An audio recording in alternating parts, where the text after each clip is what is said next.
네, 안녕하세요. 모더레이터 역할을 만든 김경민입니다. 코로나19 사태 이후에 특히 부동산 분야에서 굉장히 큰 변화가 일어났습니다. 뭐 다 우리가 알고 있는 이 도시 공간에서 부동산은 굉장히 큰 볼륨을 차지하고 있고요. 거기서 나타난 가장 큰 트렌드 중에 하나는 오프라인 리테일이 굉장히 위기에 처했다는 것입니다. 우리가 살고 있는 공간에서 음식점들이 굉장히 위기이고요. 그에 반해서 플랫폼 기업들, 뭐 아마존이라든지 쿠팡, 마켓컬리 같은 기업들이 굉장히 크게 약진하고 있습니다. 하지만 이렇게 큰 변화가 일어나는 걸 우리가 체감하고 있습니다만은 이러한 패러다임의 변화 자체는 사실 2010년대 중반부터 일어나고 있었습니다. 전 세계적으로 뭐 쇼핑몰이라든지 백화점 그리고 대형 마트들의 영업이 지속적으로 위축되고 있었고요. 하지만 이런 오프라인 기반 리테일에 반해서 모바일 플랫폼은 상황이 굉장히 다릅니다. 며칠 전 광군제는 83조 원의 매출을 기록했습니다. 따라서 이 부동산과 도시공간 패러다임이 굉장히 변화하는 이때에 오프라인 리테일은 어떻게 대응해야 될지, 그리고 플랫폼 기업은 어떻게 미래를 준비하고 있는지, 그리고 수요자는 어떤 라이프 스타일을 유구하는지에 대한 논의가 필요한 때입니다. 그럼 한 분씩 간략한 자기소개 부탁드립니다. 네, 안녕하십니까. 저는 이지스 투자 파트너스 임태희입니다. 저희는 프롭텍 기업 및 공간 컨텐츠를 가진 공간 컨텐츠를 기반으로 하는 라이프스타일 기업에 주로 투자를 지금 진행을 하고 있습니다.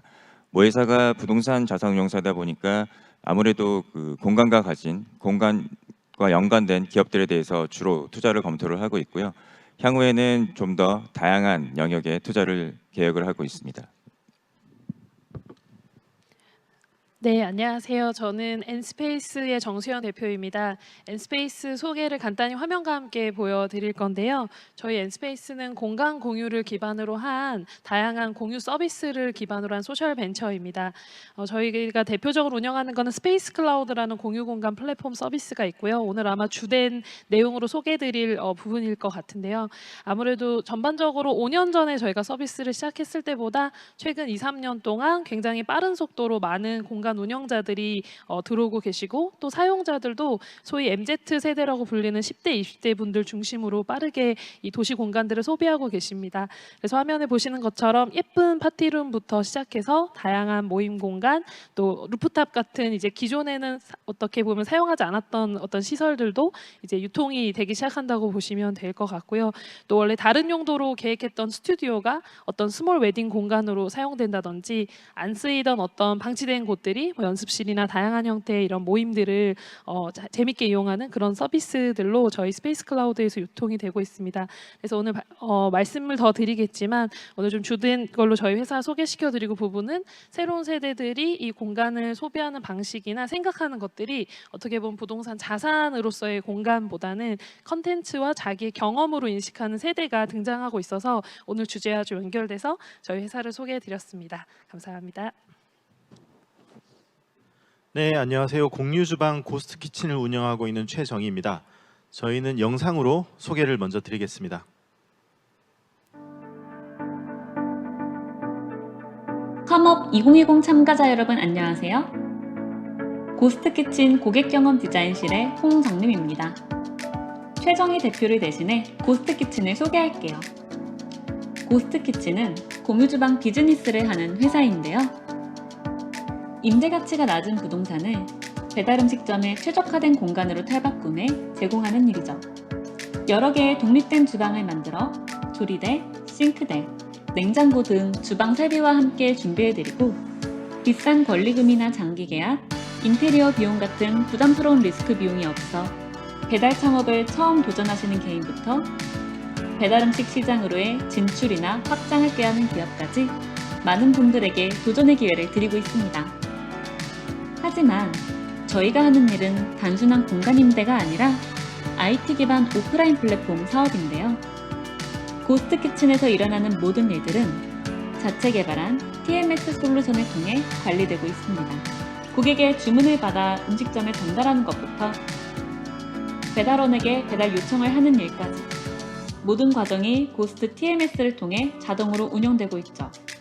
덕분에 저희 운영팀은 5개 지점, 98개의 키친을 원격으로 관리할 수 있습니다.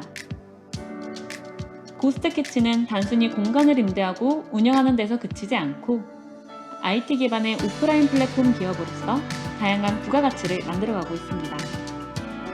회사 소개는 이만 마칠게요. 궁금한 게 있으시면 최정희 대표에게 물어봐 주세요. 고맙습니다.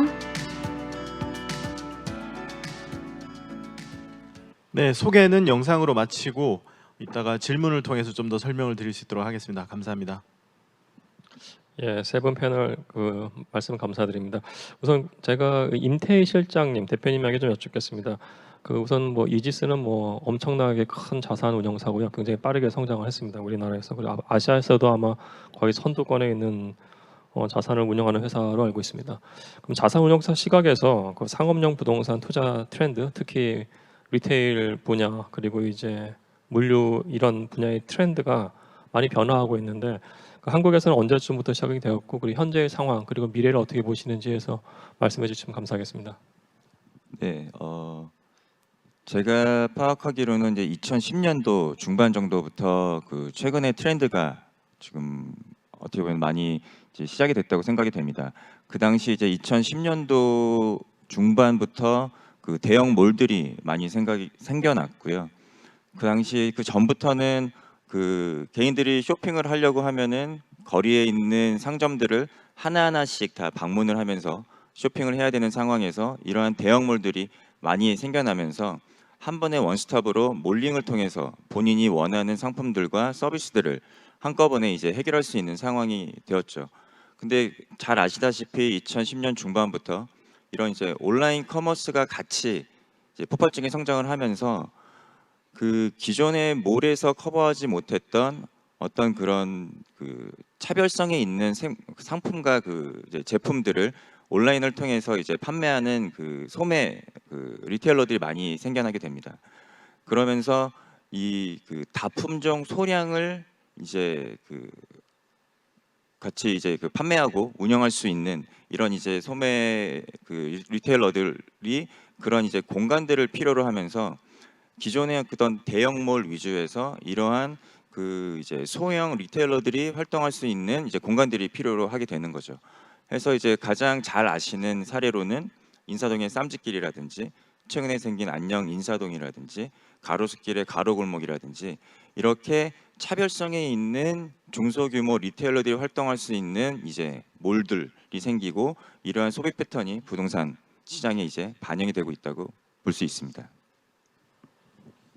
예, 설명 감사드립니다. 특히 사실은 우리나라가 쇼핑몰 역사상 사실 좀 짧은 편입니다. 외국은 이제 미국 같은 경우는 60년대부터 시작이 됐는데 좀 근래 좀 짧은 기간 동안 좀 성장을 했었고요. 또 말씀하신 것처럼 이제 도심 안에서의 작은 규모지만 소형 리테일러들이 들어올 수 있는 그 공간들이 지금 많이 생겨나고 있는 것도 좀 주목되는 트렌드라고 보입니다. 최정희 대표님께 좀 질문을 드리겠습니다. 이게 뭐 제 소견이고 제가 틀릴 수 있습니다만은 이제 공유 주방이라는 것이 사실은 그 안에서 음식들을 만들잖아요. 그러니까 만드는 거는 사실 일종의 제조업인데 뭐 제가 틀린 해석을 할 수 있겠습니다만 저는 이제 이게 하나의 공장이라고 보고요. 근데 공장이라는 것이 이제 도심 안에 들어온 공장인데 그게 이제 음식을 이제 컨텐츠라고 한다는 점. 그리고 이제 음식을 이제 배달할 수 있다는 측면에서 이제 물류와 또 연결이 된다고 봅니다. 그리고 아마 거기서도 이제 어떤 곳에서는 또 음식을 판매하는 리테일적 성격도 혼혈될 수 있다고 보는데요. 이런 매우 다양한 측면이 고려될 수 있기 때문에 소비자의 니즈가 매우 다를 것 같다고 봅니다. 따라서 지금 코로나19 이전과 이후에 그 어떤 가장 큰 변화가 무엇인지 설명해 주시면 감사하겠습니다. 네, 교수님 말씀처럼 이제 그 공유 주방은 음식을 만드는 공장의 역할과 이제 배달할 수 있는 물류 센터 역할을 동시에 하고 있습니다. 그래서 이 점을 저는 좋은 사업 기회라고 생각하고 시작을 했는데요. 실제 말씀처럼 공유 주방, 배달형 공유 주방에서 이해관계자라고 할 수 있는 부분들은 음식을 시키는 고객, 그리고 음식을 만드는 사장님들, 그리고 배달하는 배달원들이 있습니다. 코로나 이전에 그러면 저는 어떤 사업 기회를 보고 이 일을 시작했냐면 1인 가구의 증가, 그리고 1인 가구들이 특별한 날 먹는 배달 음식에서 일상적인 끼니를 해결하는 쪽으로 수요가 많이 증가해서 그래서 이제 배달의 민족 같은 이런 큰 회사들의 회사 스타트업들이 빠르게 성장했는데, 그렇다면 오프라인에서도 뭔가 혁신이 일어나야겠다라는 생각에서 시작을 했고요. 막상 이제 코로나를 겪어보니 어떤 변화가 있냐면 우선은 소비자 측면에서 봤을 때 현재까지 코로나 이전까지는 주로 1인 가구, 2인 가구들이 주로 시장을 끌어왔다 그러면 코로나 이후에는 확실히 가족 단위 또는 그룹 단위의 주문이 늘었다라는 걸 확인할 수 있습니다.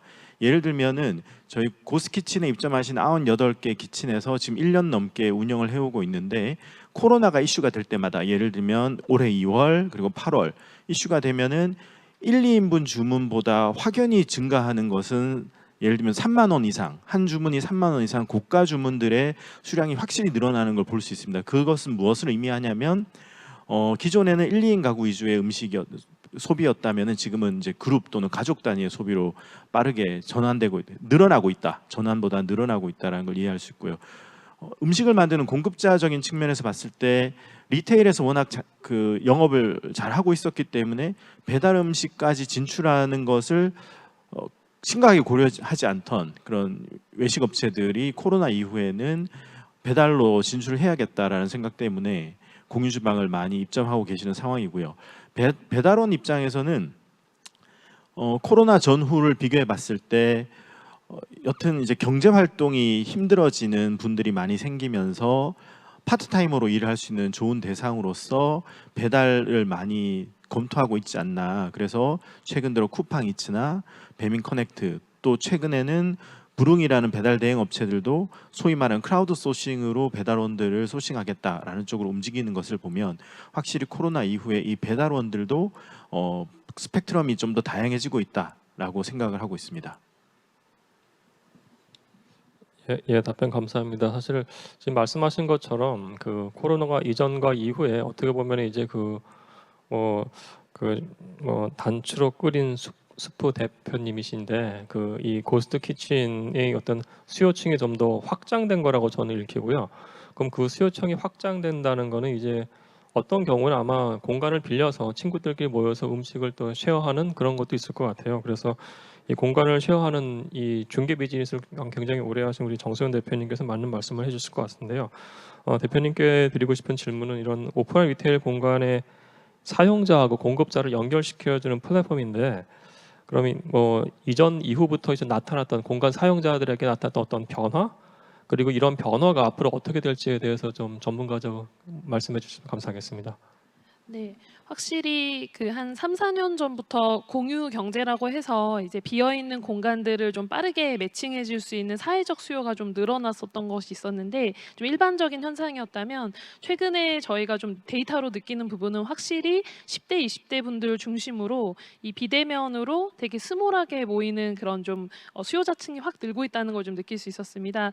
저희가 그 코로나가 확진자가 확 생기면서 이렇게 좀 포인트가 됐던 좀 격상했던 그 시기를 좀 제외하고는 거의 전반적으로 그 모임 공간 수요가 늘었어요. 그러니까 어떻게 보면은 사람들이 집에만 있을 것 같지만 어떻게든 아름아름 모여서 계속해서 어떤 모임을 하고 싶고, 아까 최정희 대표님 말씀대로 단체로 뭔가 작은 프라이빗한 공간을 빌리고 싶은 니즈는 확실히 좀 늘었거든요. 배달 수요가 는 만큼 그거를 빌려서 어떤 공간에서 행위를 하는 것들이 더 많이 늘어난 걸 저희가 좀 느낄 수 있었던 것 같고, 그러다 보니까 자연스럽게 이제 큰 규모의 공간들은 조금 등록 추세들도 좀 줄어들지만 작은 단위로 한 10평에서 20평 정도 되는 작은 공간들, 오히려 상가 내측에 있는 공간들은 더 빠르게 등록이 되고 있습니다. 평상시에 뭐 한 월에 한 2, 300개 정도 등록되는 추세였다면 최근은 거의 2배 수준으로 등록이 되고 있고, 그 말은 다른 의미로는 이 공간들을 활용해서 새로운 비즈니스를 창출하려고 하는 좀 젊은 공간 기획자들, 운영자들이 좀 그만큼 늘고 있는 것이 아닌가라고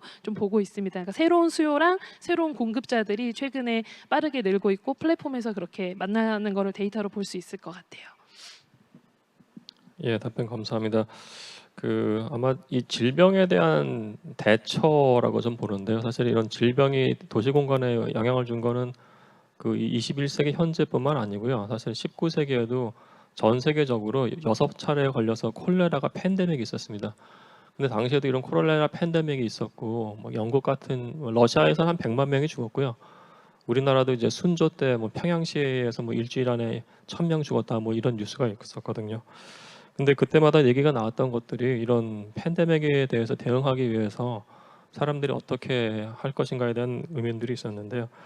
근데 지금 말씀하신 것 좀 잠깐 좀 재밌었던 것은 이 팬데믹이면 사람들이 모이지 말아야 되는데 어떻게든지 지금 모인다는 게 지금 보이는 것 같아요. 두 분 말씀하신 것 중에서. 그래서 제가 모든 분들에게 좀 질문 드리고 싶은 바는 사실은 어떻게 향후에 전망하는 오프라인의 어떤 공간의 특성, 예를 들어서 우리가 그 정 대표님 말씀하신 것처럼 이 주요 수요층가 이제 MZ 세대인데요, 밀레니얼 세대하고 Z 제너레이션 이런 친구들의 그 공간 소비 방식은 굉장히 다양할 거고요. 그럼 그것이 이제 이 오프라인 리테일에 아마 투영될 텐데, 그러면 그때 어떤 영향을 미칠지에 대해서 혹시 의견을 주시면 감사하겠습니다. 저부터. 예. 일단 저희는 일단 사용자를 직접 만나는 서비스를 하다 보니까 좀 재미있는 현상들이 있는데 그 교수님께서 말씀하신 것처럼 두 가지 좀 대표적인 사례가 떠올라요. 첫 번째는 그 밀레니얼 세대, MZ 세대들이 주로 쓰는 방식이 최근에 이제 크리에이터 직군들이 많이 늘었습니다. 그래서 아시다시피 유튜버라든지 다양한 이제 미디어를 통해서 어떤 컨텐츠를 생산하는 집단이 늘면서 자연스럽게 되게 개인화되고 작업 공간처럼 생기고 다양한 스튜디오 형태의 공간들을 많이 빌리고 소비하기 시작했어요. 그래서 그런 부분에서는 꼭 위치나 입지 기능이 중요하지 않고 자기가 편하게 오래 쓸 수 있는 공간들이 안정적인 공간이 좀 중요하거든요. 그래서 그렇게 보면 어떻게 예전에는 좀 가치가 없게 생각했던 뭐 지하 공간이나 창고나 내측에 있는 상가에 비어 있는 실들도 새로운 이제 수요층을 만나게 되는 지점이라고 저희가 좀 보고 있습니다. 두 번째로 좀 재미있는 현상은 최근에 이제 많이들 겪어보셨겠지만 큰 행사를 할 수가 없다 보니까 이제 이런 방식으로 스튜디오나 이런 미디어 시스템에 대한 니즈가 굉장히 대중적으로 폭발적으로 늘고 있습니다. 뭐 여러 가지 뭐 이벤터스라든지 여러 가지 플랫폼들이 같이 또 성장하면서 한 50평 이내의 규모, 한 3, 40평 정도의 규모에서 작은 스튜디오로 방송 촬영을 하거나 교육장에서 세미나 촬영하는 수요가 정말 생각 이상으로 10배 가까이 급증했다고 해도 과언이 아닌데요. 이러면서 사실은 좀 전문화된 이런 스튜디오보다는 좀 도시 곳곳에서 이렇게 좀 쉽게 빌릴 수 있는 공간들이 빠르게 약간 비대면 스튜디오로 전환되고 있는 이런 현상들을 저희들이 좀 만나고 있어요. 이런 것들이 좀 재밌는 현상인 것 같습니다. 네, 뭐 저는 X 세대인데요. 그 20대 때 여자친구와 데이트했던 것들을 생각해 보면 주로 갔던 곳이 대형 레스토랑들, 예를 들면 뭐 TGI나 그런 곳들을 많이 갔던 것 같은데, 요즘은 아마 그런 곳보다는 되게 작은 뭐 인터넷이나 SNS에서 알려져 있는 그런 작은 매장들, 음식점들을 더 선호하지 않을까라고 생각합니다.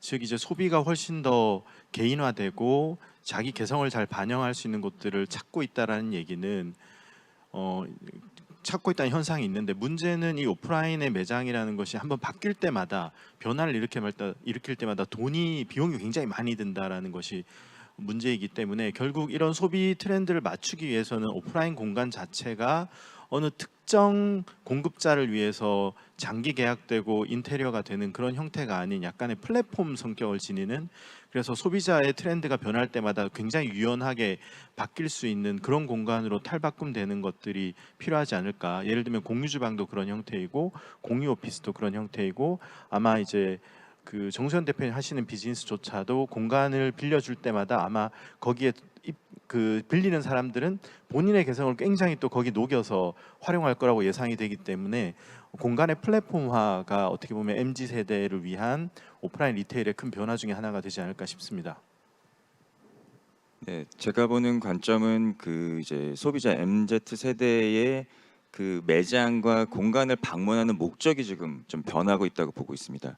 과거에는 그 매장에서 팔고 있는 뭐 음식이면 음식, 뭐 상품이면 상품을 그 구매하기 위해서 이제 접근을 하고 방문을 했다면, 이제는 경험을 하기 위해서 방문을 한다고 보고 있습니다. 굳이 내가 그 매장에 방문해서 그 상품을 사지를 않더라도 보는 것만으로도 아, 이러한 상품이 있구나라는 거를 경험하고, 그 구매는 이제 온라인에서 벌어지고 있는 거죠. 아무리 작은 소매점이라도 자체적인 그 온라인 쇼핑몰은 다 요즘에는 갖추고 있는 상황이다 보니까, 그 방문의 목적 자체가 이제 구매에서 경험으로, 그리고 그 공간을 운영하는 입장에서는 그렇다면 내가 판매보다는 어떻게 이 소비자들에게 더 많은 경험을 줄 것이냐에 조금 더 고민을 많이 하고 계시는 것 같고요.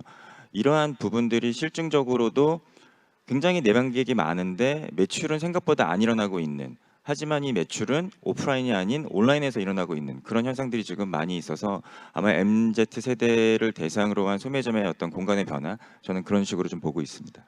예, 말씀 감사합니다. 아마 그 세 분의 말씀들이 다 이제 그 키워 코어가 딱 있는 것 같은데요. 말씀하신 것처럼 어떤 그 즐거움 그리고 이제 이것들이 굉장히 차별적이고 그 차별적인 경험을 제공해야 된다는 것이고요. 그것이 이제 오프라인 공간에 투영될 때는 차별적이어야 되니까 굉장히 유연하게 바뀌어야 된다라는 생각을 좀 하게 됐습니다.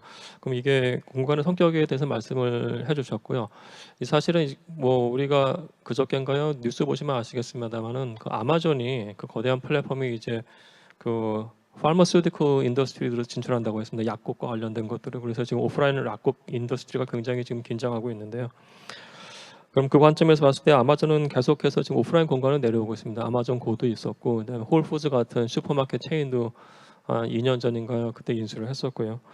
그럼 이런 그 저는 역 디지털화라고 보는데요. 리버스 디지털 트랜스포메이션 이렇게 플랫폼들이 계속 공간으로 내려온 현상이 이렇게 더 나타날 것 같은데 이런 것들이 이제 과연 우리나라에서도 어떻게 나타날 것 같고 이게 정말로 실질적으로 이런 플랫폼들이 내려온다고 했을 때 우리 공간이 이제 계속 바뀔지 어떻게 보시는지 의견 구하고 싶습니다.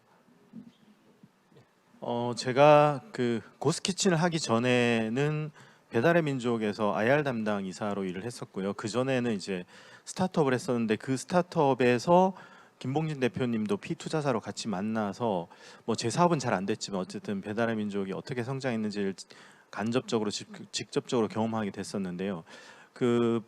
배달의 민족이 처음에 엔젤 투자를 본엔젤스 받을 때만 하더라도 교수님께서 말씀하셨던 이런 어떤 큰 변화, 이런 변화가 있기 때문에 배달의 민족은 잘 될 거야의 관점은 아니었던 것 같아요. 그냥 재밌는 시도를 하고 있으니까 투자해보자의 관점이었던 것 같고 어떤 변화가 있었냐라고 생각을 해보면 예를 들면 저희가 고스키친이 5년 전에 이런 일을 해보겠다고 얘기했을 때 투자자들이 어떻게 반응을 했을까 또는 배달의 민족이 스마트폰이 나오기 전에 우리는 배달 음식을 전화로 어떻게 해보겠습니다라고 했을 때 어떤 반응을 얻었을까 또는 고객들은 어떻게 이해했을까라고 생각을 해보면은 아마 쉽진 않았을 것 같다. 결국에 사람들이 그 스마트폰을 갖게 되면서 굉장히 많은 데이터를 소비할 수 있고 그리고 큰 화면에서 고화질의 영상이나 이미지 등을 소비할 수 있었기 때문에 가능한 일이라고 저는 보고 있고요. 그렇다면은 결국에 IT 기술이 오프라인이라는 곳에 접목이 되면서 이 공간들을 기존의 IT 기술 없을 때는 스케일업을 하지 않은 공간들이 스케일업을해지고 그래서 결국에 이게 빠르게 플랫폼화 되지 않나 그런 트렌드는 비록 코로나가 있고 없고 이런 이제 팬데믹이 있고 없고와 무관하게 계속해서 발전되어 가는 방향일 것 같고 경우에 따라서 이런 이제 사회적 현상들 코로나 같은 팬데믹이 일어나면은 조금 더 가속화시키는 쪽으로 계속 진행되지 않을까 생각합니다. 좀 이 질문에 대한 저희들의 좀 재밌는 생각은 사실 앞서 임태희 대표님께서 말씀해 주신 것처럼 이제 공간이 어떤 판매 공간의 목적이라기보다는 경험과 어떤 새로운 어떤 체험을 위한 공간으로 변화되고 있기 때문에 자연스럽게 MZ 세대들이 앞서 최정희 대표님 말씀하신 것처럼 모바일을 통해서 다들 요즘 말로 부캐라는 게 있어요. 자기의 본 캐릭터 말고 부캐릭터들을 다 갖고 있고 자기가 생각하는 페르소나적인 어떤 컨셉들이 다 온라인에 있어서 이 브랜드 전문가들은 이 20대, 30대 또 앞으로의 10대들을 잡기 위해서 브랜드 친숙도에 굉장한 많은 투자를 하고 굉장히 많이 그런 디지털 경험들을 좋게 만들게 하거든요. 이 경험을 오프라인으로 좀 확장하는 느낌이라는 생각이 들었어요. 그래서 내가 좀 친숙하고 내가 좋아하는 브랜드가 내가 물리적으로 접근할 수 있는 공간들에 있으면 꼭 한번 가게 되고 비슷한 조건이면 거기를 선택하게 되는 어떤 좀 심리적인 효과들을 좀 인지하게 하면서 그런 어떤 새로운 시도들을 하는 것 같아요. 아무래도 단순히 좀 오프라인에서 매장을 더 늘리는 방식의 비즈니스라기보다는 이 부캐들로서 이렇게 컨텐츠를 소비하고 브랜드를 소비하는 이 새로운 대중들을 향해서 아마 만드는 좀 접점으로서 그런 베이스 캠프로서의 공간들이 더 많아지지 않을까라는 생각이 듭니다. 네, 그 교수님 질문 주신 거에 그 이제 역 디지털화가 지속될 거냐라는 부분에 있어서는 뭐 저는 지속될 거라고 보고 있고요. 그게 뭐 얼만큼 더 확장할 거냐, 뭐 적냐 이런 부분보다는 꾸준히 계속 그 나름대로의 어떤 리테일에 있어서의 역할을 계속 가져갈 거라고 보고 있습니다. 그렇게 보는 이유 중에 하나가 지금 뭐 오프라인 리테일을 하던 뭐 회사들은 당연히 온라인몰을 만들던가 온라인 이제 커머스로 당연히 넘어오지만 온라인 커머스만 하던 회사들도 이제 오프라인 매장과 오프라인 공간을 지금 이제 필요로 하고 있습니다. 그렇게 필요로 하는 부분 중에 하나가 제가 일전에 말씀드린 어떤 경험이라는 부분이 있는 건데 온라인 커머스를 하면서 온라인에서 구매한 고객들의 주요한 불만 사항이 대부분 오프라인에서 한번 경험했으면은 해결될 수 있는 그런 부분들이 많다고 생각이 됩니다. 옷을 입어봤는데 작다, 사진보다 색깔이 다르다, 맛을 리뷰를 보고 음식을 먹었는데 생각보다 맛이 없다. 이런 부분들이 오프라인 매장에 가서 한 번씩만 경험을 해보면은 온라인의 판매를 더 쉽게 만들 수 있는 그러한 역할을 필요로 하기 때문에 이런 말씀 주신 다시 그 역 디지털화, 오프라인 온라인 중심의 사업자들이 오프라인으로 어떤 이제 그 공간들을 가져가는 부분에 대해서는 계속 지속할 거라는 생각을 가지고 있습니다.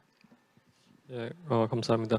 그럼 지금 말씀하신 것처럼 이제 업계에서도 이제 그 모바일 플랫폼들이 오프라인 공간으로 내려온다는 거에 대해서 좀 동의를 하고 이제 그런 관점들이 계속 진행될 거라는 말씀이신데요. 만약 그렇게 한다고 하면 이제 우리가 뭐 이분법적인 사고는 아닙니다만은 이 오프라인 공간에서 기존에 있는 리테일들, 뭐 예를 들어서 굉장히 큰 기업들이 하는 리테일은 뭐 그나마 경쟁을 할 수 있겠습니다만은 정말 우리가 지역에 있는 조금만 로컬 맘앤팝샵, 그러니까 지역의 소상공인이라고 할까요? 그분들은 과연 이 경쟁에서 어떻게 될지에서 좀 한편은 염려스럽기도 합니다만은 뭐 그게 트렌드라고 하면 어쩔 수 없는 부분이기도 한데 다만 그럼에도 불구하고 이분들이 이제 어떤 준비를 해야 되고 이게 그들의 그 사업을 어떻게 한번 좀 그럼에도 불구하고 영위할 수 있는 방법 그런 거에 대해서 또는 아니면은 다른 플랫폼들과 함께 이들을 도울 수 있는 법 뭐 이런 거에 대한 논의가 좀 있는지 이게 가능한지에 대해서 좀 말씀 묻고 싶습니다.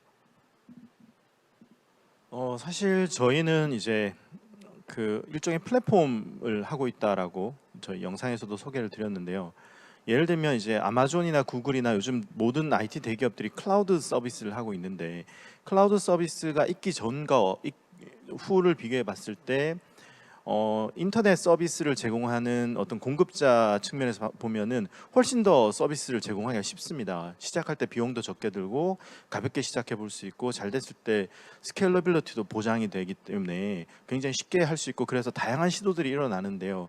그래서 역디지털화에 맞서서 또는 이제 역디지털에 대응할 수 있는 맘앤팝샵들의 전략은 예전에는 플랫폼 없이는 자기가 처음부터 끝까지 모든 걸 했었어야 됐다면 지금은 플랫폼을 잘 활용할 수 있기 때문에 이런 플랫폼들을 활용해서 고객의 니즈를 대형 IT 회사들이 역디지털화해서 하는 것보다 더 빠른 속도로 실험해보고 거기에 최적화된 것들을 가볍게 진행하다 보면은 저는 오히려 더 이런 기민함이 대형 회사를 이길 수 있는 좋은 전략이 되지 않을까 그렇게 생각합니다.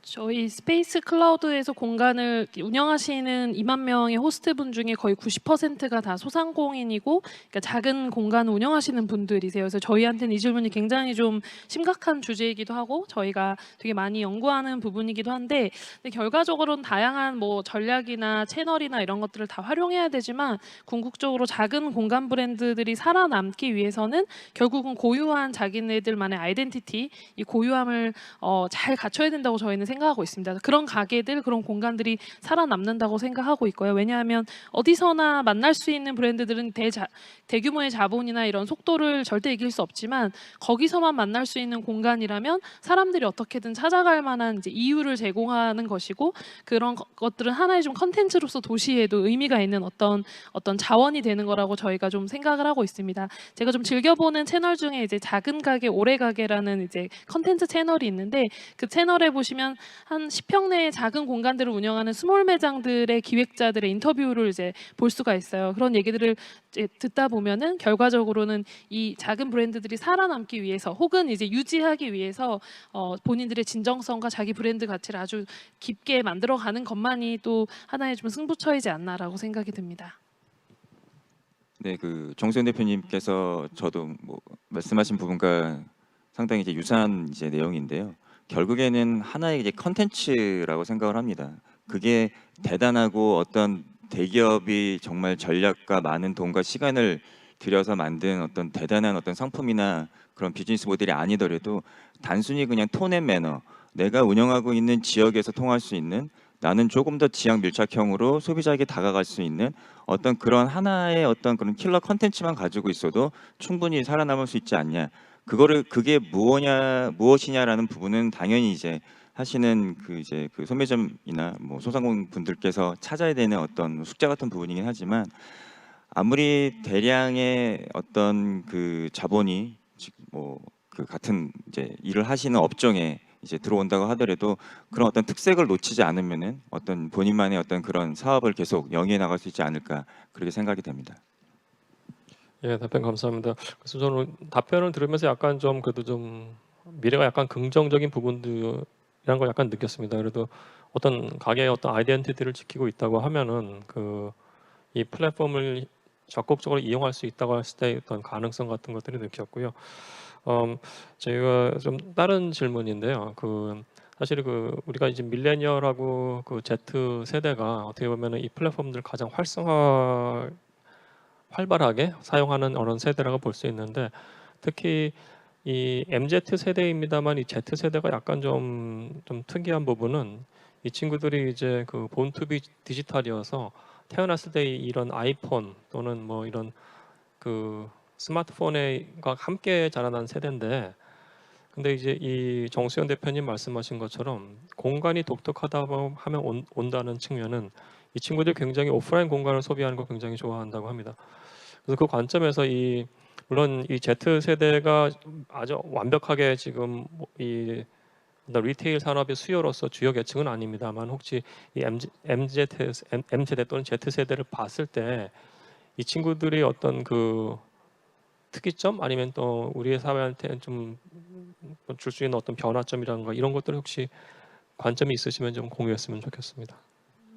아무래도 저희가 가장 데이터로 만나고 또 실제로 사례를 만나는 거 보면 일단 이게 MZ 세대들의 특징, 또 10대들의 특징일 수도 있는데 굉장히 미디어에 대한 활용 능력이 뛰어난 세대입니다. 그러니까 말 그대로 그냥 미디어를 소비하는 세대가 아니라 생산자에 가깝기 때문에, 그 말은 자기가 머물고 있는 공간이 어느 위치에 있든 어느 형태로 있든지 간에 자기 자신과 자기의 그룹들이 컨텐츠가 돼서 그 자체를 하나의 좀 디지털의 어떤 세계 속으로 막 만들어내는 게 굉장히 빠르다는 거죠. 많이 쓰는 이제 매체가 이제 틱톡 같은 매체나 뭐 인스타그램은 기본으로 많이 쓰는데, 이런 매체들에 담기는 자기들의 어떤 좀 상황들을 끊임없이 디지털화한다는 거죠. 근데 그러면서 자연스럽게 그들이 소비하고 있는 공간이나 환경이 끊임없이 언급이 되면서 그것들이 포털이나 수많은 이제 저희들이 대중 소비자들이 공간을 찾을 때 사용하는 되게 중요한 리소스로 쓰이고 있다는 점이에요. 그래서 저희가 마케팅을 할 때도 이 Z세대들을 대상으로 할 때는 그들이 뭔가 좀 컨텐츠를 스스로 생산하고 만들게 하는 방식으로 마케팅을 합니다. 그래야지만 확산도 되고, 그랬을 때 전혀 예상치 못했던 새로운 공간들에서의 액션들이 다 수집이 되더라고요. 이런 부분들이 좀 특이한 점인 것 같아요. 혹시 이게 좀 재밌는 답변인데, 그러니까 수요자이면서 생산자라고 말씀을 하셨잖아요. 그러면은 이제 이들이 나중에 적극적 생산자가 된다고 했을 때, 모르겠습니다. 이 고스트 치킨은 사실은 어떻게 보면 음식을 이제 어떻게 보면 이렇게 배달 또는 주문해서 배달해서 딜리버리하는 비즈니스를 합니다만은, 이런 일반 수요자가 이 생산자 역할까지 한다고 했을 때 어떤 이게 적용 가능성, 오프라인에서의 적용 가능성 또는 요식업에서의 적용 가능성 같은 것들이 있을지 혹시 의견이 있으신가요? 사실 외식업, 요식업에 있어서 제일 중요한 역량이 저는 요리를 잘하는 것보다 성실함이라고 생각을 해요. 저 짧은 경험으로는. 그래서 과연 이제 이런 그 소비자로서 고객이 다시 생산자가 될 수 있는가, 외식업계, 그거에 대해서는 조금은 퀘스천 마크가 있지만 적어도 크리에이터는 될 수 있겠다는 생각을 해봅니다. 그래서 예전에는 뭔가 시작하려면 비용도 많이 들고 준비를 많이 해야 되지만, 이런 플랫폼들이 잘 갖춰져 있을 때 자기가 가볍게 해보고 그것을 실제 소비자들에게 검증받을 수 있고, 그래서 결과가 좋다면 의사결정을 할 수 있겠죠. 내가 이것을 전문적인 생산자로서 해볼 것이냐 아니면은 다른 형태로 이것을 풀어나갈 것이냐 선택해 볼 수 있기 때문에, 적어도 그 생산자는 아니더라도 생산자 앞단에서의 크리에이터로서 가능성을 확인해 볼 수 있는 기회들이 점점 많이 만들어지지 않을까 그렇게 기대해 봅니다. 감사합니다. 사실 제가 과거에 했던 연구인데요. 이 인스타그래머블 플레이스 또는 인스타그램과 관련된 이 비주얼들이 이제 요식업에 미치는 걸 보면은 그 카페하고 이제 레스토랑에 주는 역할이 다르더라고요. 카페 같은 경우는 결국은 이 비주얼로 승부를 하기 때문에 계속 메뉴를 다양하게 바꿉니다만은 음식점은 결국 맛이었고요. 근데 지금 말씀하신 것처럼 이들이 약간 크리에이터가 된다고 했을 때 비주얼적인 것에 대한 크리에이션에 대한 영향력들이 아마 그 요식업에도 전달될 수 있을 것 같고요. 그리고 또 마찬가지로 맛에 대해서도 이들이 반응하는 것들이 어떤 크리에이터 또는 미디에이터로서 좀 전달될 것 같다는 생각을 좀 듭니다. 제가 틀릴 수 있습니다만 안녕 인사동 이지스에서 했던 안녕 인사동이 이지스에서 투자하고 했던 게 맞죠? 아닌가요? 어디? 안녕 인사동. 네네네. 예, 저희가 예, 투자하고 예. 기획해서 만든.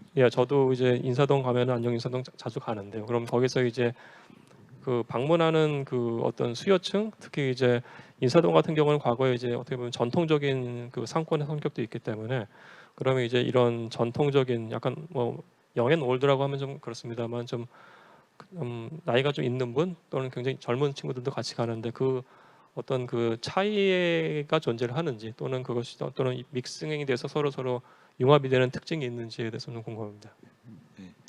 그 이제 저희가 운영하는 말씀하신 리테일 그 이제 플레이스죠. 인사동의 이제 쌈짓길과 안녕 인사동을 저희가 이제 운영을 하고 있는데요.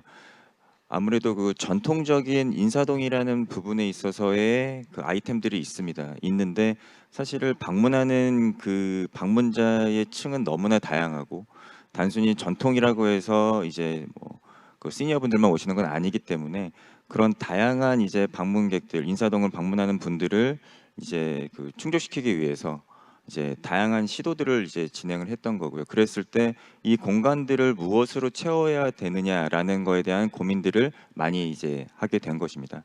그랬을 때 저희가 지금 얘기를 하고 있는 앞으로의 주 이제 소비층이 될 MZ 세대들이 이제 무엇을 이제 관심을 갖고 있느냐라는 부분에 대해서 저희가 이제 많이 연구를 하고 그들이 좋아하는 이제 브랜드나 이제 소매점들을 많이 입점을 시켰죠. 그런 부분들이 저희가 지금 얘기하고 있었던 온라인 기반에 있었지만은 오프라인으로 이제 와서 이제 경험과 함께 판매를 하는 그런 이제 특정 브랜드들이 굉장히 안녕 인사동에 많이 입점이 되어 있는 상황입니다. 예, 감사합니다. 혹시 지금 한 2분 30초 정도 남았는데요. 혹시 그 대표님들 혹시 짧게나마 그 본인의 생각, 질문 이외에 또 현 상황에 대해서 어떻게 보시는지 짧게 좀 말씀해 주시면 감사하겠습니다. 한 30초 정도. 어떻게 최정희 대표님부터 해주시겠습니까? 네, 배달의 민족이라는 좋은 회사를 두고 나왔을 때의 제 생각은 이런 디지털 기술들이 오프라인에 잘 접목이 돼서 뭔가 큰 변화를 일으킬 거라는 어떤 확신. 그래서 이걸 내가 해보지 않으면 10년 후에 굉장히 후회할 것 같다라는 생각 때문에 나왔는데 여러 가지 상황들이 그 가설을 유효하다는 쪽으로 가고 있어서 저 스스로는 후회하지 않을 선택을 했다라고 생각을 하고 있고요. 그래서 이런 큰 변화들에는 늘 새로운 사업 기회가 존재하는 것 같습니다. 그래서 이 사업 기회들을 어떻게 하면 나의 기회로 만들 수 있을지 고민해보는 어떻게 보면 좋은 또 하나 아이폰, 스마트폰 이후에 또 좋은 사업 기회가 되지 않을까 생각해 봅니다. 저희는 스페이스 클라우드를 운영하면서 공간 운영자분들을 정말 많이 만나는데요. 평균으로 30대 중반이 공간을 운영하시는 분들의 평균 나이예요. 그러니까 굉장히 젊은 밀레니얼의 분들이 공간을 운영하고 공급한다는 얘기인데 한 번은 재밌는 얘기를 들었습니다. 이게 여러 지점을 운영하시는 공간 운영자 사업자분이 본인이 돈을 많이 벌면 보통 건물 하나를 산다던가 어떤 자산을 구축하는 방식으로 부를 축적하는 게 목표일 수 있는데 보통 비즈니스 하실 때 근데 이분이 되게 재밌는 얘기를 한 게 자기 브랜드를 법인화해서 지금은 개인 사업자지만 법인화해서 투자도 받고 자기 브랜드를 위워크 같은 또 굉장히 훌륭한 이제 공간 브랜드들처럼 키우고 싶어요 하세요 이런 얘기를 저희한테 하신 게 이제 기억이 남아요. 그 말은 앞으로의 아까 우리 임태빈 대표님께서 말씀하셨지만 공간을 만드시고 공급하시는 분들도 이 새로운 MZ 수요를 이미 다 현장에서는 느끼고 있기 때문에 어떻게 보면 그 어떤 부동산 자체를 하나의 좀 자산 그 자체가 자산 물리적인 자산보다 그 부동산을 활용해서 만들어낼 수 있는 새로운 가치와 도시 가치를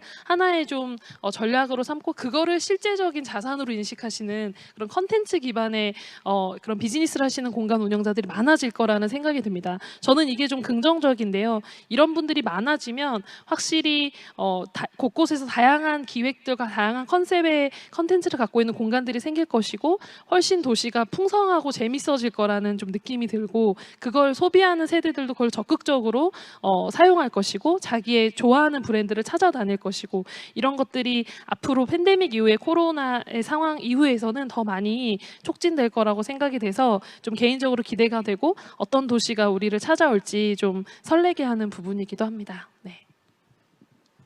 네, 저희는 아무래도 이제 부동산 자산운용사를 기반으로 하고 있다 보니까 많은 공간들, 다양한 공간들을 지금 저희가 가지고 있습니다. 빌딩이 될 수도 있고, 숙박시설이 될 수도 있고, 상업시설이 될 수도 있고. 그래서 이제 프롭텍 이제 위주로 저희가 먼저 이제 많은 투자 검토와 진행을 했었고요. 이렇게 진행을 하다 보니까 이 공간이라는 테마를 중심에 놓고 라이프 스타일에 대한 전반적인 비즈니스를 보게 되었습니다. 그럼 이 라이프 스타일의 중심은 누구냐라고 봤을 때 지금 계속 논의를 해왔던 MZ 세대인 거고요. 그랬을 때 이 공간이 주어졌을 때 이 대상 소비자들이 앞으로 어떻게 이제 행동하고 이 공간에서 어떠한 이제 그 밸류들을 창출할 것인가에 대해서 굉장히 관심이 많고 앞으로도 그런 쪽으로 지속적으로 저희 관심 갖고 투자를 진행을 하도록 하겠습니다. 예, 감사합니다. 뭐 제가 짧게 마무리 말씀드리자면은 오프라인 리테일의 대붕괴, 오프라인 리테일 멜트다운이란 말은 사실 1910년대 중반부터 미국과 유럽에서 지속적으로 제기됐던 것이고요. 근데 지금 이제 코로나19 사태가 일어나면서 이게 굉장히 심각하게 됐다고 봅니다. 그럼에도 불구하고 오늘 대담에서 굉장히 좀 그래도 긍정적인 사인들이 많은 것 같아요. 우선 MZ 세대가 그 공간을 그래도 여전히 활용한다는 측면, 그건 오프라인 리테일을 사용한다는 것이고, 그리고 이제 기존 플랫폼을 잘 이용하는 경우에는 여전히 오프라인 리테일에서의 어떤 그 사업 가능성들이 존재한다는 것입니다. 그래서 짧은 시간이었습니다만 여기서 나온 말씀들 그리고 인사이트가 여러분들에게 도움이 됐으면 합니다. 감사합니다.